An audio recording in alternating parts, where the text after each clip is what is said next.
Hey, what's up, guys? So every quarter, Jungle Scout puts together an Amazon consumer trends report, and I find it really valuable to go through, kind of evaluate how people are spending their time, how people are spending their money, especially being on this side of the table that we are on as e-commerce sellers. So why don't we take a look at the Q2 consumer trends report? Also, I'll put a link to Jungle Scout so that you can download a copy yourself. And I haven't looked at too much of it ahead of time, so we'll go through this together.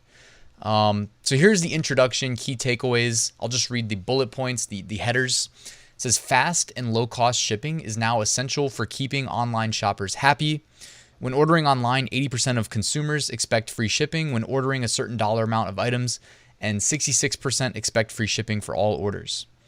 Where does Walmart beat Amazon? Prices and grocery. So Walmart actually has cheaper prices. Interesting. Walmart attacks price-conscious consumers and those drawn to the familiarity of the store. Consumers rank price as the top reason they shopped on Walmart.com in the first quarter. Also, 12% of consumers say they don't purchase from Amazon because prices are too high, compared to 8% who say the same for Walmart. Additionally, 39% of Walmart.com shoppers say they have shopped there over the last 3 months due to familiarity with the store's products. And Walmart has a pretty wide margin of lead in grocery. Over the past year, more consumers got in on the secondhand market to earn extra income or save. Nearly a third, or 32%, of consumers say they are looking for pre-owned products when they shop online. 44% of consumers say they have bought or sold something pre-owned online over the last 12 months. Yeah, depending on what I'm buying, I typically will look for pre-owned because it comes at such a massive discount, and you can go to places like Amazon, by the way, and find used pristine where products haven't even been unboxed, yet you get them at a discount. And I've literally told my friends this when they're buying TVs, spending thousands of dollars. I'm like, guys, you can go to warehouse deals and find used pristine, which means they're not even opened, and save 1,000 plus. And guess how many of my friends listen to me? Friends and family, actually. It's pretty incredible. 0.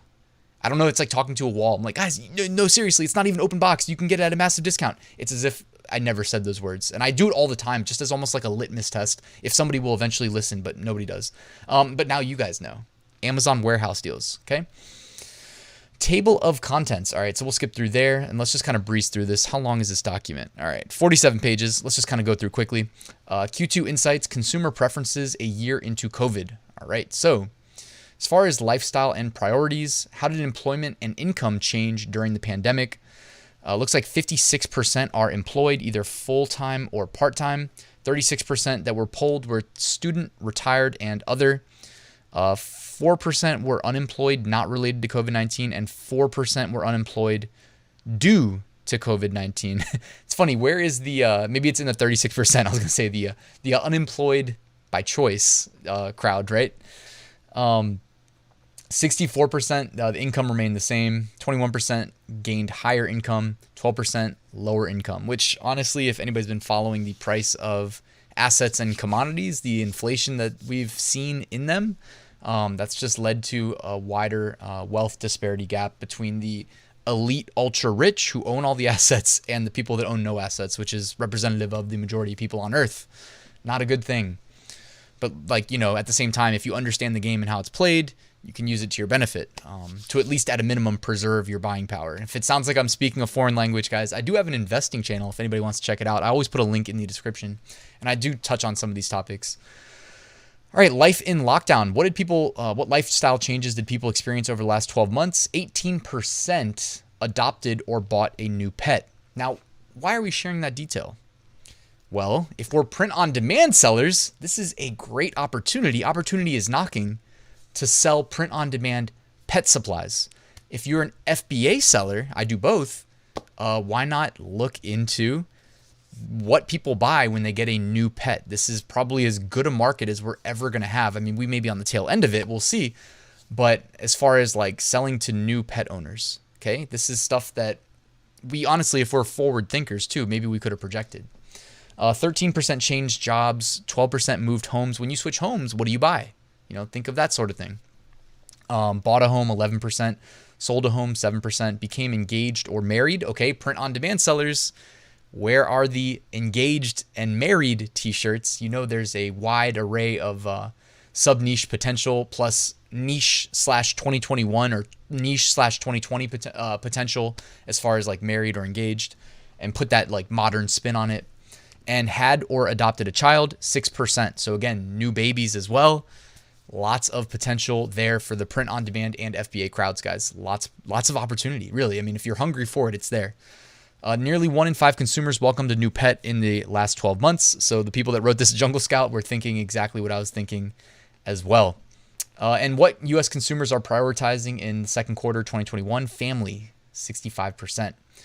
48% physical health and well-being. So a lot of like workout stuff. Again, I mean, that's probably a tougher niche to break into, at least with like the FBA side, because of typically like the health stuff weighs a lot. So when you sell heavy things, you pay a lot for shipping, and it tends to weigh down more on your wallet as far as monetary investment goes. But for print on demand, hey, you can always sell workout related t-shirts. I did a pretty cool video not that long ago where you could like sweat into a gray t-shirt and then it would show a message related to like working out hard. 42% mental health and well-being, 39% finances, 37% friends, 36% pets, etc. So you're seeing the kind of the priority breakdown of how people spent their money. COVID era consumers, which behaviors and preferences will or won't stick? So it seems like people are most comfortable shopping at a grocery store, running errands. This is the order in order, by the way, from most to least. So shopping at a grocery store, running errands, doing outdoor activities, visiting relatives or family, visiting friends, dining indoors at a restaurant or bar, getting treatments or services at a hair, nail salon, or spa.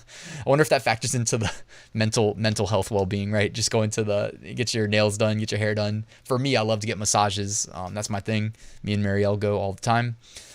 Shopping at a mall, working in an office, attending in-person church or religious services, dating in person, staying at a hotel, watching a movie or concert, attending a wedding, participating in a group class, attending in-person school or university. Why isn't that number higher? Wouldn't you want to be in I guess it depends where you're at. I was thinking like, man, if you're in college, wouldn't you want to be with your friends? But anyways, attending a in-person gym or fitness studio, attending in-person sporting events, getting on an airplane, and last, taking public transportation. So what activities are people spending their time doing? And again, this is in order from most popular to least. Watching movies / TV, cooking at home, cleaning, purchasing online goods. Boom. Hey, but look at that though. E-commerce, 39%, pretty darn good. It's a good indicator for those of us really selling anything across the board online to keep going. Of course, the future is going to remain bright for e-commerce, guys. It's not a trend in my mind that's going to reverse. Making coffee at home, making coffee, that's specific. It's weird. Reading, video calls with family or friends, exercising at home. That's been the biggest change for me. I mean, I've been going to the gym for the last, prior to this last year, for 15 years of my life in a row, probably on average 3 to 4 times a week. And that shifted. I haven't been to a gym in a while. Been working out in the house. Sleeping more, eating healthy, purchasing groceries online, working from home, home improvement projects, DIY activities, and starting / running a business. Now, this is probably where the people watching this video are out of alignment in the biggest margin from the people that answered this survey. Why would starting / running a business be last on this list? I think the people watching this video, that's probably like first on our list. Hopefully it is anyways. I mean, honestly, starting a business is way more exciting than watching TV for the most part. And if you guys have TV shows or movies that I missed that are better than operating your own business, let me know in the comments below, because I'm always looking for suggestions. And I mean that. Seriously, if you put a suggestion, I'm going to like write it on my list, because I feel like, I don't know, it's been a while since I found a show that really, I was like rewatching old shows, which there's nothing wrong with, but yeah, give me suggestions. In the past year, consumers have turned to learning new skills, focusing on hobbies or things they wouldn't have had time to do otherwise. Okay, I like that. Became interested in embroidery, started playing new video games, repainted bathroom walls, worked on improving software development skills. Boom. All right, I like this one. Whoever wrote this one at the bottom there. Working on themselves as opposed to painting a bathroom wall. Okay, fine, but that's boring. Did you put on a podcast while you painted and learn something new while you painted? That's kind of where my mind goes. The online secondhand market looks like it is growing, as well as consumer spending tendencies. Interesting that Amazon represents well, okay, this is a Jungle Scout conducted survey. Jungle Scout, I associate in my mind with Amazon, so it makes sense that that would probably be in the lead here. Like in my mind, when I think of buying secondhand stuff, I think of like eBay and Craigslist or Facebook Marketplace more than Amazon. But as you can see here in their the responses they got, Amazon secondhand represented almost eBay, Facebook, and Craigslist combined. So that's pretty crazy. Top pre-owned products consumers have bought or sold online. Clothing actually came in the number one spot at 41%. I think, don't hold it against me for saying it, but I think like women might do that more than men, because I know Marielle buys and sells stuff and flips a lot at a profit on places like Poshmark. Whereas like I don't think I ever buy secondhand clothing, but I flip like pairs of shoes. That's really the only thing I spend my money on, honestly, that I don't need, where I have like kind of a spending problem, but I'm also willing to like flip them at a gain too whenever I can. I've said that before. I've got a video somewhere on my channel where I talked about how I unintentionally stumbled upon the opportunity to do online arbitrage, which is by far the easiest because you never have to touch the product. And I made like $1,500 in a month just doing online arbitrage, selling on eBay, fulfilling from a different company. So that was a pretty good story. Electronics, furniture, jewelry, sporting goods, etc. All right. Consumer motivations for buying or selling pre-owned products. They have different motivations. Some people want to, I'm sure, save money. Some people sustainability, needed the income. So people that are flipping, never reject a good deal. So people that just want to own the product, and obviously it comes at a discount when it's used. All right, interesting and expected.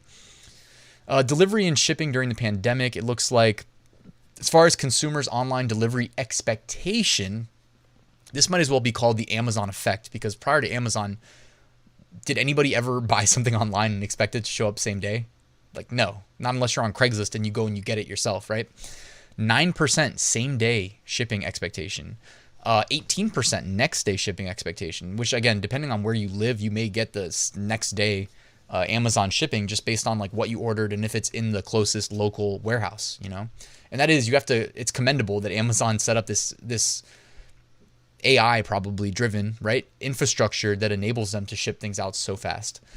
2 to 3 days was the biggest at 41%, 4 to 7 days, 24%. So this is something that I'm sure everybody knows this watching, but if you're going to sell stuff on a place like Amazon, having the Prime badge, the little Prime check mark representing to most consumers, I think there was over 200 million households. I don't know if it was households or people in America that have Amazon Prime accounts now, but when they see the Prime checkmark on your listing, that's representative of the, 59%, let's just round it up and say 60% of people that answered this that expect either next day or same day delivery. Amazon Prime makes that possible.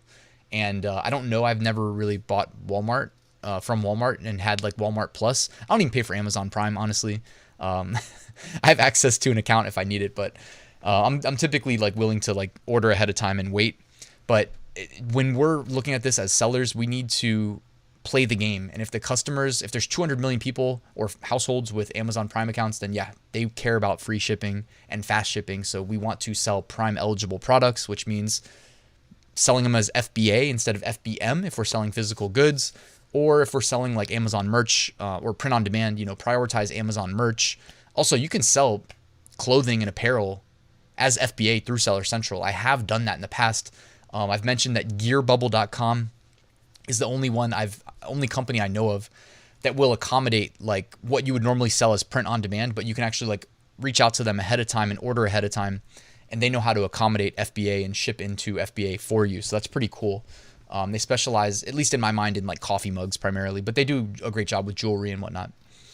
All right, so this video will go on forever if I read this whole thing. So what do you say we just kind of wrap it up after this slide? So expectations when ordering online, they are influenced by the product with the best ratings and reviews at 70%, followed by 67%, product with the lowest price, and product ratings/reviews that contain photos or videos. So what is that really saying, and how can we use that to our advantage, guys?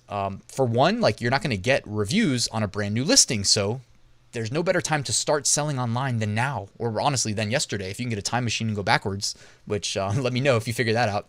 But seriously, get your products up, get them listed. You don't need to do anything crazy to get reviews, but at the same time, this is where learning from somebody like me and potentially joining my courses, whether it's my FBA course or my print on demand course, there's software you can use to automate honest feedback requests from your customers using the buyer seller messaging system on Amazon, for instance. And that's something that I give you a full tutorial for how to do. You know, it's one of those things where it's like you set it up and then you're good to go. And that'll increase your reviews. I don't know if it's going to increase your photo reviews or video reviews, but again, over time, you're going to get customers that post photos. You're going to get customers that post videos. As far as your pricing, you know, I think half the problem with that response right there, 67%, is that the consumer's thinking, well, if I don't like the product because it was cheap, I'll just send it back. And yeah, you don't want returns. That'll destroy your margins. So this is a complex equation. It's not that easily solved, but generally speaking, I think it's the best advice you can get is if you're selling like FBA products, you don't want to skimp. That's why you order samples, even though samples suck, because it could be like something like, it could be like something like chapstick, right? And you could end up paying like $50 to get that in from China. You know, it could be like $70, whatever. It could be $100. I've paid crazy amounts for samples, but it's just part of doing business, guys. You got to find the right supplier with the right quality product. Looking for products with the most impressive features. Consider purchasing products that are recommended to me, which again, commending Amazon for how they lay out the pages and say, customers also purchase this and things like that. That's honestly really smart. I didn't realize that was so prominent. Prefer shopping from retailers that offer flexible delivery options, 58%. Willing to spend more for a product for faster shipping. See, that's where I'm typically like, no, but 47% of people apparently are. All right. Flexible with payment options. For me, that's a big one. Often use deal finding browser extensions, 44%. Guys, deal finding browser extensions, think like, Ebates, which I think is rebranded. And a big one is Honey. If you're not using the Honey Chrome extension, not only does it give you cash back, but like when you're on the checkout page, if other people that use Honey have been using coupons that day, it will like track it, put it in a central database, and then ask you if you would like to apply coupons. You don't even need to know what the coupons are. Honey will just run them for you, try to save you money. So I'll put a link to Honey in the description in case anybody is not using it currently, because I mean, hey, why not, right? It's just saving you money and giving you cash back. And then 32% looking for pre-owned products. All right. Well, we'll do one more slide, just because this is interesting. Products that have been difficult to find since the outbreak of COVID-19. Hand sanitizer, 48%. Interesting, because that was what, my girlfriend and I were trying so hard to list on Amazon last year. And Amazon made it hell to list hand sanitizer, even though ours is like made in the USA, got all the approvals that necessary to prove that it's, quality and all that. And, it was like impossible to get listed. Yet here it is, the number one thing consumers couldn't get, hand sanitizer. So your guess is as good as mine, Amazon. Toilet paper, cleaning wipes and sprays, paper towels, hand soap, groceries, tissues, disposable gloves, medications, thermometers, exercise equipment. Surprised that's not higher. Bicycles, board games, gardening supplies, office supplies, bakeware, sewing machines. Sewing machines, really? Diapers, patio heater and outdoor heat lamps, and other. Interesting, guys. So, I mean, this is a pretty interesting report. I think we're about a third of the way through. I didn't intend to make this video an hour long. So, again, I will link to where you can download this for free from Jungle Scout. I'll put it in the description. If you guys enjoyed the video, do me a quick favor, drop a like on it. And if you want to subscribe, if you're not already, that would also be really appreciated. And again, hit me up in the comments below with suggestions of whatever a good like TV show or movie that you've seen recently, because I legitimately need them. All right, guys, thanks. Have a good one. I'll see you soon.